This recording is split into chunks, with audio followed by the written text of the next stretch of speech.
अस्सलाम वालेकुम जी हकीम साहब। वालेकुम अस्सलाम हकीम साहब वरहमतुल्लाह। की हाल चाल? अल्हम्दुलिल्लाह। हकीम साहब उस दिन असी गल की सी छोटे दर्दां दे बारे च, ਜਿਹੜੇ यानी छोटे छोटे जोड़ ने अपने ਉਂਗਲੀਆਂ ਦੇ जोड़ हो गए।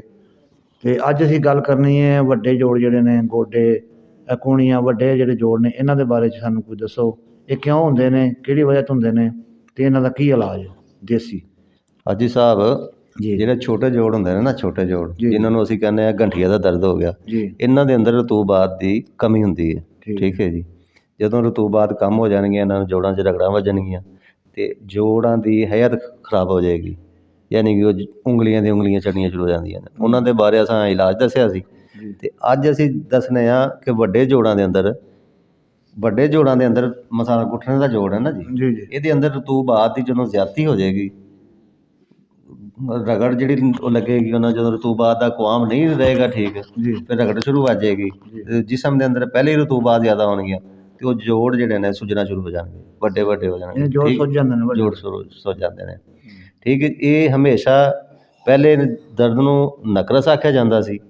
ਇਸ ਤਿੱਬੀ ਜ਼ਬਾਨ ਦੇ ਅੰਦਰ ਇਸ ਦਰਦ ਨੂੰ ਵਜਨ ਮੁਫਾਸਲ ਆਖਿਆ ਜਾਂਦਾ, ਵੱਡੇ ਜੋੜਾਂ ਦਾ। ਵੱਡੇ ਜੋੜਾਂ ਦਾ। ਜੀ ਛੋਟੇ ਜੋੜਾਂ 'ਚ ਰਤੂਬਾਤ ਦੀ ਕਮੀ ਹੋਏਗੀ, ਵੱਡੇ ਜੋੜਾਂ ਦੇ ਅੰਦਰ ਰਤੂਬਾਤ ਦੀ ਜ਼ਿਆਦਤੀ ਹੋਏਗੀ।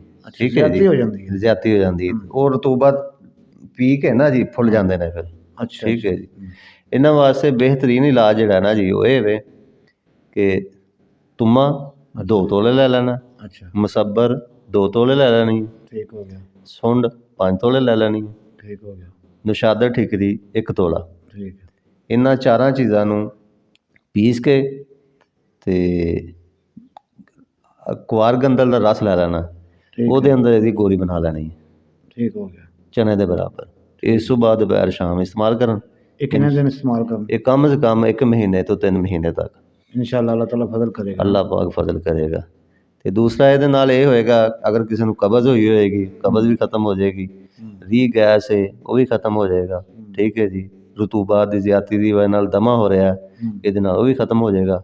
ਸਾਹ ਦੀ ਤੰਗੀ ਹੋ ਰਹੀ, ਇਨਸ਼ਾਅੱਲਾਹ ਉਹ ਵੀ ਖਤਮ ਹੋ ਜਾਏਗੀ। ठीक ਹਾਂਜੀ बड़ी मेहरबानी जी। ਠੀਕ ਹੈ ਜੀ। ਲਓ ਜੀ ਮਜ਼ੀਦ ਨਵੇਂ ਤੋਂ ਨਵੇਂ ਨੁਸਖੇ ਸੁਣਨ ਵਾਸਤੇ ਸੱਚ ਤੇ ਹੱਕ ਦੇ ਨੁਸਖੇ, ਕਿਉਂਕਿ YouTube ਤੇ ਅੱਜ ਕੱਲ੍ਹ ਝੂਠ ਬਹੁਤ ਜ਼ਿਆਦਾ ਚੱਲ ਰਿਹਾ। ਅਸੀਂ ਇਨਸ਼ਾਅੱਲਾ ਸਾਡਾ ਜਿਹੜਾ ਕੋਈ ਵੀ ਨੁਸਖਾ ਉਹ ਝੂਠ ਨਹੀਂ ਹੋਵੇਗਾ ਤੇ ਸੱਚ ਤੇ ਮਬਨੀ ਹੋਵੇਗਾ। ਤੇ ਇਸ ਚੈਨਲ ਨੂੰ ਸਬਸਕ੍ਰਾਈਬ ਵੀ ਕਰੋ, ਲਾਈਕ ਵੀ ਕਰੋ ਤੇ ਸ਼ੇਅਰ ਵੀ ਕਰੋ।